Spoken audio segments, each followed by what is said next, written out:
taripa naman, pagbaba ng taripa para naman sa presyo ng baboy. Kausapin po natin tungkol dyan si Chester Warrentan, ang presidente ng National Federation of Hog Farmers Incorporated. Magandang umaga po sa inyo, Sir Chester. Manfred at kasama ng Maricel.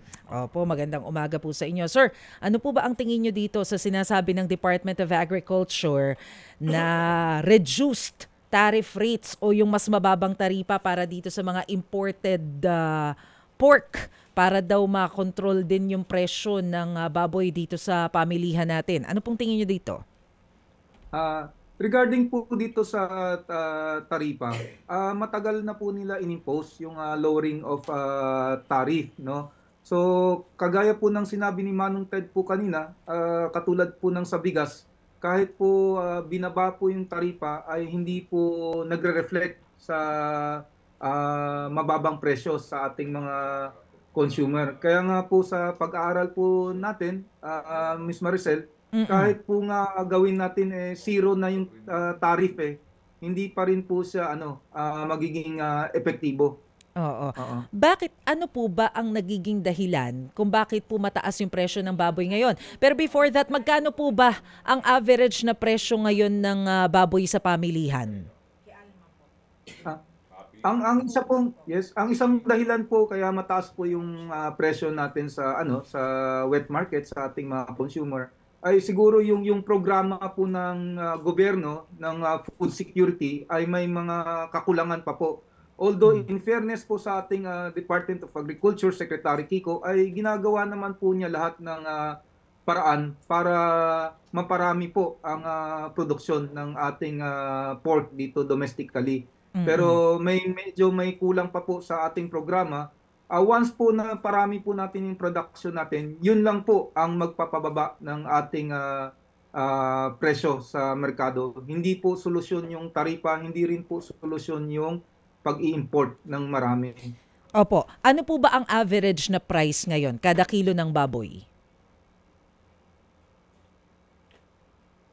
Yung presyo po ngayon ay last week po nagkaroon po ng pulong-pulong kasama po ang ating DA Secretary.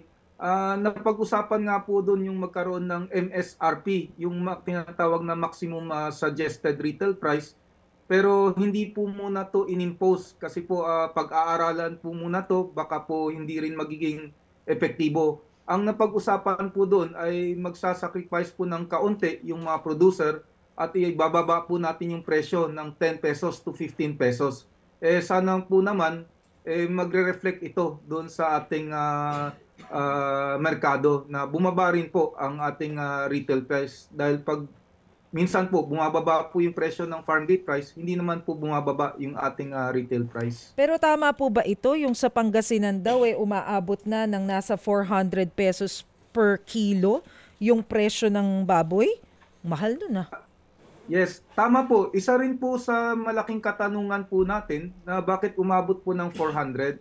Samantalang po ang farm gate price po ay naglalaro lang po ng 230 to 250. So dapat po ang price po ng retail ay tumatakbo lang po ng 350 to 370. Yung 400 po, meron pa nga po iba ay mas mataas pa sa 400. So yun po yung tinitingnan ng private sector and Department of Agriculture kung saan po napupunta yung mahigit na 100 na presyo o 150 pesos na gap. Kung saan po napupunta, ba't ganun po kalaki yung nagiging gap from farm gate to retail. So ulitin ko lang po yung numbers, sir. So from farm gate, 230 to 250 pesos lamang. Opo, nasa 230 to 250. Pero ang retail po is 400 or meron pa kaming nabalitaan na more than 400 pesos po ang nasa retail. So napakalaki po ng gap na dapat po hindi po dapat ganun kalaki ang magiging price gap po. So dapat ang makikita namin na presyo sa merkado hanggang 350 pesos lang. Ang laki naman. So ano po yung base po, alam ko ongoing pa po yung yung pagtingin ninyo kung bakit lumobo ng ganito. But based on initial information na nakukuha po ninyo, saan palagay ninyo nagkakaroon ng problema? Bakit ganun kalaki yung gap? Tumalon ng higit 100 pesos? Ang nakita po namin na nagiging problema ay galing po sa farm gate price ay parang dadaan po sa tatlo o hanggang apat na level bago po makarating ng retail. Meron po kasing tinatawag na biyahero after nung kumuha ng wholesale ng biyahero sa farm, ipapasa po pa yun sa isang another marketing na maghihiwalay po na may 5, may 10, may 20. Ngayon po, after that ay isa pa pong level na doon na po sa para sa wet market po or palengke na tinatawag na 2 heads or 3 heads. So napakarami pong stages. So yun siguro ang nakikita namin bakit magiging napakalaki po yung naging gap. Marami pong pinagdaanan. So ang pinag-aralan ng Department of Agriculture ngayon tsaka private sector kung paano paiksiin, paano mabawasan yung middlemen para siguro yun ang makakatulong para maging mababa po ang presyo natin sa retail. Katulad rin po ng bigas na marami pong level from wholesale po, from warehouse up to the retail. Kumbaga, madaming patong-patong. Pero kanina nabanggit po ninyo na meron pa kasing kulang din dun sa program kaya hindi pa mapunan yung supply. Gaano po ba kalaki yung problem natin pagdating sa supply? Sa supply naman po actually, wala po tayong naging problem sa supply. Actually right now, itong buwan po ng February and March, mahina po yung demand. Medyo yung supply natin ay sapat na sapat, yung local production kasama pa po yung imported ay more than enough po sa ating demand. Actually, medyo matumal po ngayon na buwan hanggang March. So talagang nagkakaroon po ng adjustment sa price. Kaya sabi nga na po natin, hindi po yung magparating ng napakaraming volume ng imported para bumaba yung price. As long as marami po yung supply dito domestically, marami po yung na-produce natin, yun po ang magpapababa ng presyo. As long as yung inputs rin po namin ay bumaba rin po. Kasi mahal na rin po ang cost to produce ay umaabot na po ng 180 to 200 pesos or more ang ating cost to produce. So ano po yung sinasabi ninyo kanina na meron pang kulang dun sa program para po dun sa mga hog farmers? Opo. Yung kulang po na programa ay siguro meron na pong nakaset na programa ang ating Department of Culture kung paano tulungan yung ating mga local farmer, no? Meron silang program ng tinatawag na Inspire na nagdo-dole out po ang ating Department of Culture na magbibigay sila ng stocks sa ating mga nag-aalaga ng baboy. Pero hindi lang po talaga yun yung pinakasolusyon. Ang pinakasolusyon po ay yung mentality po ng local domestic farmer na hindi po sila matatakot na mag-alaga ulit dahil kung ang alam po nila ay yung taripa ay napakababa at may kalaban po tayong mga imported na product na napakamura ay doon po nagkakaroon po ng agam-agam yung ating mga farmers, lalo na po yung ating backyard farmers na composed of 60% ng ating industry ay medyo natatakot sila magparami. Pero kung maganda po ang naging programa natin na meron silang balance na pinoprotektahan po ang ating domestic farmer, ay doon po sigurado po marami pong mag-aalaga. Pag marami na pong alaga at marami na tayong supply, yung presyo po ay kusa pong mag-a-adjust yan dahil rin po doon sa sinasabi nating supply and demand. Pero sa ngayon, Sir Chester, ano ang actual situation sa local supply? As in, sapat na local natin ngayon? Fresh na karning baboy? Manong Ted, sa ngayon po talagang sapat na sapat po ating supply kasi malalaman po natin yan dahil marami na po open na po yung Visayas.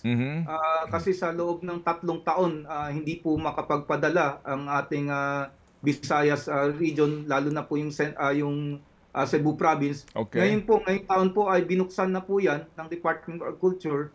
So talagang nakakaluwas na po yung ating supply na galing Visayas, lalo na po yung Mindanao ay patuloy pa rin naman po nagpapadala. Kaya kung sa supply lang po, sapat po tayo. Okay. Opo. Kasi nga talagang iba naman yung quality ng fresh, 'di ba? Sa bagong katay doon Opo. sa mga imported. Kaya nga ang demand mas mataas doon nga sa mga fresh na sa ating wet market.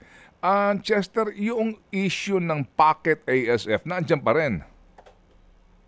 Yun pong ASF po ay nandito na po yan, pero hindi na po namin hindi na po natin nagiging problema dahil po marunong na po tayo kung paano mag-control Mhm. pagka meron. Pero yung cases po ay I think this year 2025 wala na pong nakita kaming cases kahit na isolated. Yung late last year po, yung Mhm. nasa South po, South Luzon ay isolated cases na po yun. So this year po ay magandang balita, wala na po tayong nakikita Okay, na isolated cases po. yung sinasabing bakuna na pangangailangan ninyo na hanggang ngayon yata hindi pa rin available. Kumusta ang balita sa inyong grupo? Ang alin po, Yung, Manong Ted? yung bakuna sa ASF na sinasabi din ng grupo ng AGAP na hanggang ngayon ay di ba ang pagbabakuna sa mga baboy para sa kontra ASF nagkaroon ng testing at may panawagan nga na sana maging available na bagamat mahal yata ito ang piraso. Anong balita dito sa inyong grupo? Tama po, Manong Ted. Lahat po ng local producer ay inaantay po itong bakuna. So merong kabagalan lang po ng konti dahil sa napakaraming proseso po ang ating Bureau of Animal Industry, Mhm. kasama na rin po yung sa FDA. So matagal po na process yung pagta-trial. Meron na po tayo ngayon, yung isa po ay ongoing, dalawa pong bakuna natin ang ongoing ngayon. So hopefully po na magiging successful po ito at makakatulong po ito sa ating local producer, lalo na po sa ating mga backyard. Sige, so sa huling punto, Chester, sinasabi mo, parang sa bigas din yung layer, no, yung dinadaanan nga ng mga kamay, kaya mataas ang presyo nitong inyong presyo ng baboy. Hindi, maaalis ba yon? Hindi naman maaalis yun. It's a given sa ating sistema dito. Magmula sa source hanggang sa bago makarating sa palengke. Maaalis ba yung layer na yon? Mababawasan ba yon?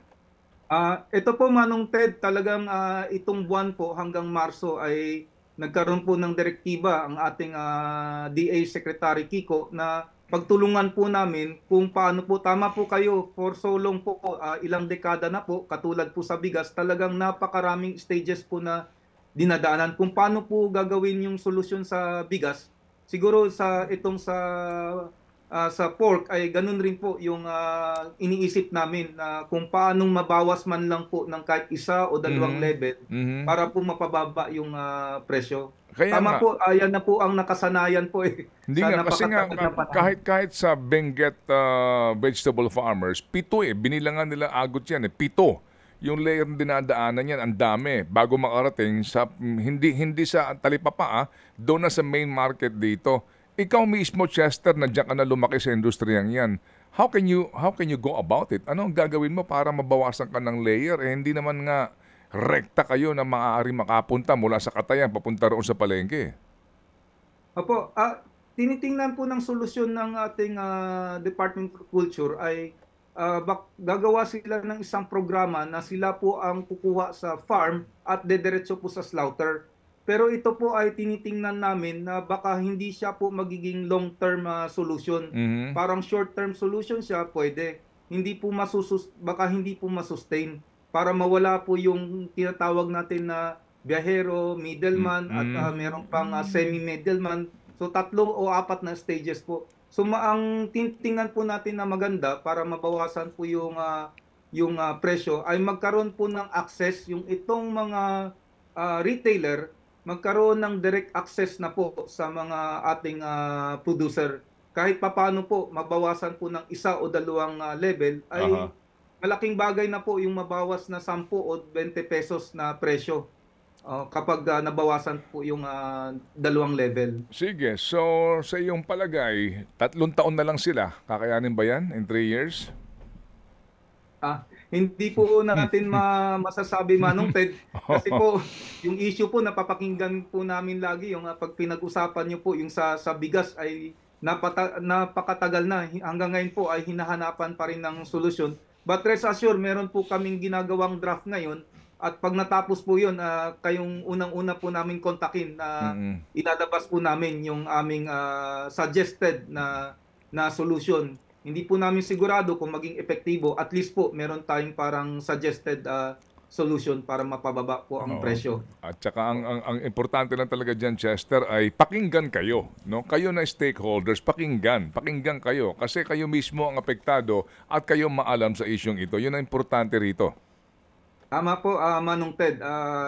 Maganda po ang nangyari dito sa ating kalihim na DA Secretary ay pag may ganun pong issue, pinapatawag po kami. Hindi po siya basta-basta nag-implement, lalo ng last week na sinasabing MSRP na maximum suggested retail price ay pina-hold niya po muna ay pag-aralan, baka po magkamali at mag-backfire po sa ating industriya at saka sa mga retailer. Ay salamat naman kung ganon at tayo natututo dito sa ating ilang mga eksperimento, no, na kung saan nga nakikita yung mga pagkakamali. Sige, so salamat na marami, Chester, sa inyong panahon sa aming programa at kung sakasakaling okay na yung inyong suggestion na yan, balitaan nyo kami para tayo makatulong sa pag-anunsyo sa ginagawa nyo kaparaanan para bumaba naman ang presyo ng ating karneng baboy. Salamat, Chester. Maraming salamat po, Manong Ted at kasamang Maricel. Opo, thank you. And God bless. Opo, and thank you and salamat sa inyong grupo.